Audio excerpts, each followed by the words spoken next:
Olá pessoal, tudo bem com vocês? Hoje nós vamos estudar um pouco a respeito do rotacional.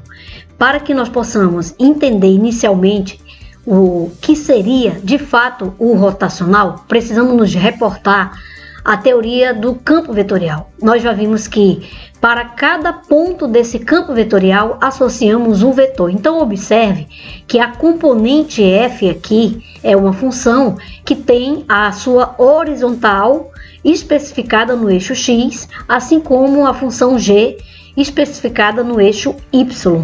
E, portanto, para cada ponto você vai associar um vetor. Então, esse conjunto de vetores representa um campo vetorial que tem um módulo, uma direção e um sentido. Observe que aqui nós estamos representando o cálculo do módulo de um determinado vetor, considerando os pontos A e B como coordenadas desse vetor. E aqui você tem então como funções coordenadas a função f e a função g, que seria o vetor que nós estamos associando. Então observe ainda que quando você escolhe um determinado ponto, como esse daqui que nós estamos destacando, é claro que aqui você vai ter o vetor como tendo um módulo, uma direção e um sentido. Da mesma maneira, se nós escolhermos um outro ponto, é claro que nós teremos um outro vetor associado a esse ponto. Então, cada um desses vetores vai constituir um módulo, uma direção e um sentido, conforme essa maneira que você vai escolher essa associação com relação a essas funções coordenadas. Então, primeiramente, nós precisamos entender isso. Por quê? Porque nessas noções preliminares, nós temos uma noção mais, digamos assim, abrangente com respeito a esse rotacional, no sentido de entender o quanto este campo vetorial rotaciona nesse espaço ambiente. Essa seria a ideia essencial. Mas para isso, nós precisamos também observar na tridimensionalidade esse comportamento desses vetores por essa associação de um ponto arbitrário que você escolhe associado a um vetor. Veja que aqui você está no R3. Então, da mesma maneira, esses conjuntos de vetores vão aparecer no R3, e aqui eu destaco um ponto qualquer e destaco também as funções coordenadas, que são as funções do nosso vetor associado a um ponto escolhido desse campo vetorial. Só que agora nós estamos num conjunto tridimensional, ok? Então, para isso, é necessário que nós compreendamos ainda que quando você tem a componente desse rotacional, que a gente vai ver daqui a pouco como se calcula e por que essa observação geométrica, quando você está no R2, se você tem o rotacional perpendicular ao plano XY, é porque esse rotacional, ou seja, ele vai estar paralelo ao eixo Z. Então, toda vez que o campo estiver em XY, é porque eu tenho ele perpendicular a esse campo e, portanto, a componente desse vetor estará paralela ao eixo Z. Da mesma maneira, a gente pode entender geometricamente que a componente I desse campo vetorial em ZY significa dizer que ele é perpendicular em ZY, mas ele é paralelo a X. E assim também nós entendemos que a componente J desse rotacional, ele será perpendicular ao eixo XZ e, portanto, paralelo ao eixo Y. Ok, pessoal? Então, é interessante nós percebermos isso se tratando, claro, do espaço ambiente R2. Bom, pessoal, então perceba que para que nós possamos compreender de fato quem é esse rotacional, já deu para perceber aí que nós temos que observar o produto vetorial que você estudou lá na álgebra.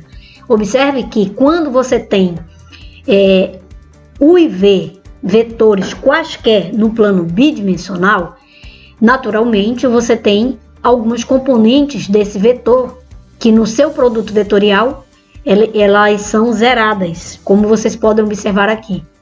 E, consequentemente, a componente desse vetor K vai ser exatamente esse cálculo que você vai fazer desse determinante. Então, você vai ter esse resultado.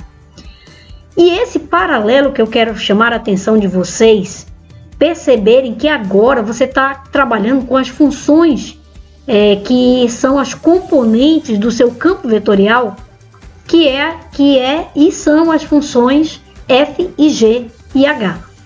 Mas observe que quando você está no plano bidimensional, é claro que essas duas componentes aqui, ó, serão zeradas, ok? E isso tem um paralelo de observação com o que eu quero chamar a atenção de vocês, com o que vocês estudaram lá no produto vetorial. Então, se vocês observarem no R2, essa derivada em relação à componente z será nula. E, portanto, a função h também é nula. Então, observe que a diferença entre essas derivadas, que é o resultado desse determinante, que representa aqui a componente desse vetor k, é exatamente o cálculo do rotacional no espaço bidimensional. Então, o que nós estamos querendo? Quando nós quisermos calcular o rotacional no plano bidimensional, na verdade, eu estou tentando entender o quanto esse x vai variar e fazer com que essa derivada cresça na direção y. Por outro lado, querendo saber quanto x varia em relação ao quanto essa derivada vai crescer no eixo x, percebe? Então isso é importante, você ter essa intuitividade de pensamento nessa logística de organização do cálculo do produto vetorial, que nada mais é, conforme eu falei aqui, ó, anteriormente, que se esse vetor existe perpendicularmente a esse plano, é porque tem outros dois aqui no plano.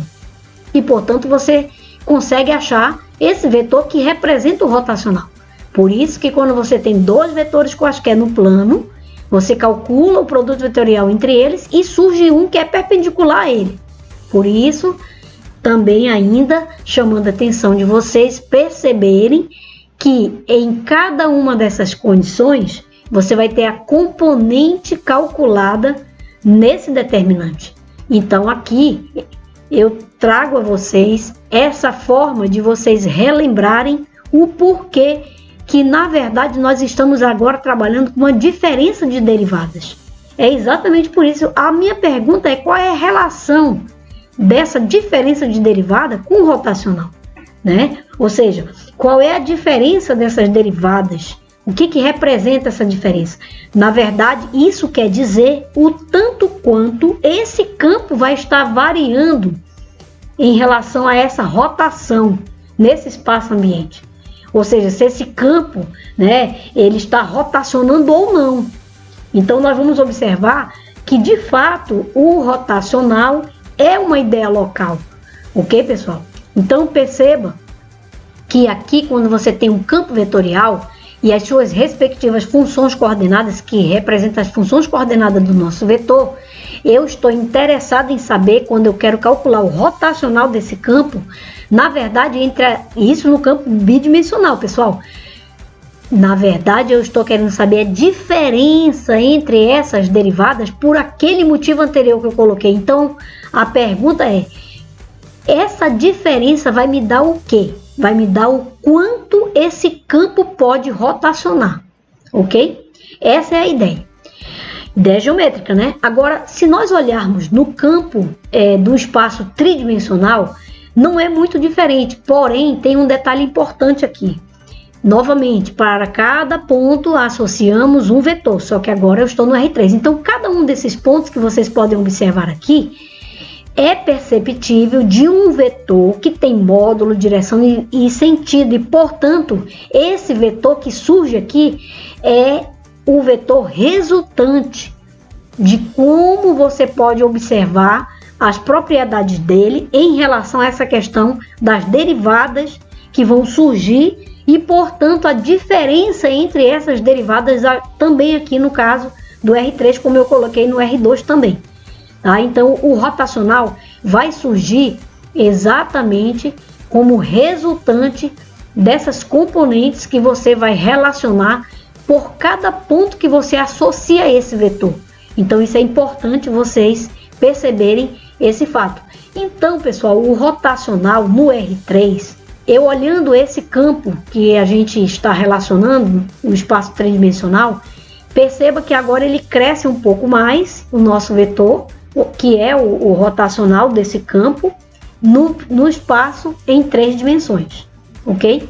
Então, o rotacional, pessoal, nada mais é do que o cálculo desse determinante.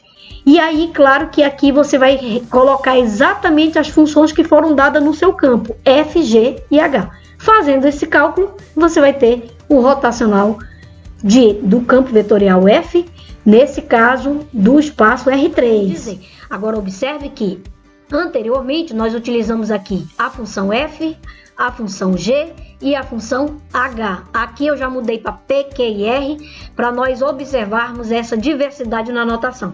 Então, quando você identificar por aquele cálculo do determinante o rotacional desse campo vetorial, você vai estar encontrando a diferença entre as derivadas dessas funções, que representam as componentes na questão da base canônica que eu falei. E a base canônica, que a gente sempre vai se reportar por causa da caracterização da forma como se escreve o vetor na base IJK. O nosso vetor, que o nosso rotacional sempre vai representar um vetor, vai ter essa caracterização com relação à sua respectiva definição, conforme nós já havíamos representado. E como é que eu calculo esse rotacional? Só para relembrar, a primeira linha, a base canônica IJK. A segunda linha, você vai calcular as derivadas parciais.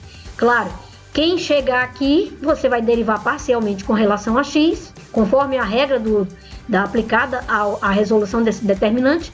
Aqui você vai aplicar a derivada de quem aparecer com respeito a y, e aqui você vai derivar quem aparecer com respeito a z, ok?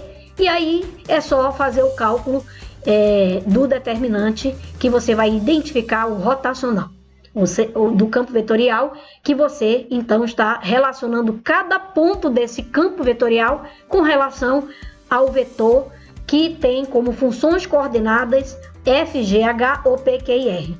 Tudo bem, pessoal? Então agora nós vamos partir para alguns exemplos. É claro que nós não temos a possibilidade de resolver todos os exercícios aqui, e a gente vai apresentar para vocês esse primeiro, e observe que a forma como esse campo se escreve, e aqui eu chamo a atenção que esse rotacional desse campo vetorial é um vetor, ok, pessoal? Então veja que a nossa função f é menos y, a nossa função g é x e a nossa função h é z. E aqui eu escrevi as funções f, g, h com relação à base canônica IJK, que era aquilo que eu estava falando, né? Porque assim, em geral, eu percebo que os alunos, as pessoas confundem muito a maneira pela qual eu posso escrever esse campo vetorial. Posso escrever em termos de coordenadas, que seria nada mais, nada menos do que menos y na primeira, x na segunda e z na terceira. Então você escolhe a forma como você quer representá-lo. Ok, pessoal? Então vamos lá para o nosso exemplo, que nós vamos apresentar a resolução exatamente do cálculo do rotacional desse campo vetorial. Bom, pessoal, então nós estamos aqui, eu transportei para cá o nosso campo vetorial, como vocês podem observar. Lembre-se, aqui menos y é a função f, aqui x será a função g e z será a função h. Tudo bem, pessoal? Observem que é a minha terceira linha do meu determinante. A primeira é IJK e a segunda serão as derivadas que eu vou calcular conforme o cálculo do determinante que nós vamos empregar aqui. Quem chegar aqui para ser derivado em relação a x, você derive. Ok, pessoal? Então vamos lá. Eu apliquei aqui o método borboleta para ficar mais claro. Vou começar aqui por essa parte aqui, ó. Eu tenho aqui a derivada parcial, de quem? Olha lá, eu estou relacionando menos y, tudo bem? Olha, quando eu derivo menos y em relação a z, quanto é que vai dar, pessoal? Zero. Então, esse resultado não vai aparecer por enquanto. Vamos lá, para essa parte aqui, ó. Eu vou derivar parcialmente em relação a y quem? Z. Então, olha só quem chegou aqui para ser derivado, z. Então, eu derivo parcialmente z com respeito a y, dá zero. Então, também não vai aparecer por enquanto, ok? Agora eu vou calcular parcialmente x em relação a x, que vai dar 1 vezes k. Então aqui ficou k. Tudo bem? Agora olha esse lado aqui, ó, amarelo, em amarelo, tá? Eu tenho aqui a derivada parcial de quem? Vamos ver quem é que essa função vai pegar. Z, ó. Derivada parcial de z com respeito a x. Dá quanto, pessoal? 0. Né? Então, também não vai aparecer. Agora aqui, ó, nessa diagonal. Derivada parcial de menos y com respeito a y. Vai dar menos 1. Só que nessa direção muda o sinal. Então, fica mais 1. Então, vai ficar o quê? Mais 1k. Então, por isso apareceu mais k aqui. Tudo bem, pessoal? Agora aqui, ó, derivada parcial de x em relação a z. Que vai completar, né? Quem, pessoal? A nossa coordenada, aliás, a nossa base, né? A parte da base i, que vai multiplicar aqui. Então, eu vou ter derivada parcial de x com respeito a z multiplicado por i. Ou seja, 0, porque a derivada de x em relação a z é 0. Então, ficou k mais k, que vai dar 2k. Então, o meu rotacional deste campo representa o quê? 2k, portanto, coordenadas em i, 0, em j, 0, mas em k, 2. Ou seja, nosso rotacional desse campo vetorial está definido. Tudo bem, pessoal? Então, muito obrigada. Até a próxima. Façam os exercícios. Tudo de bom e até a nossa próxima videoaula.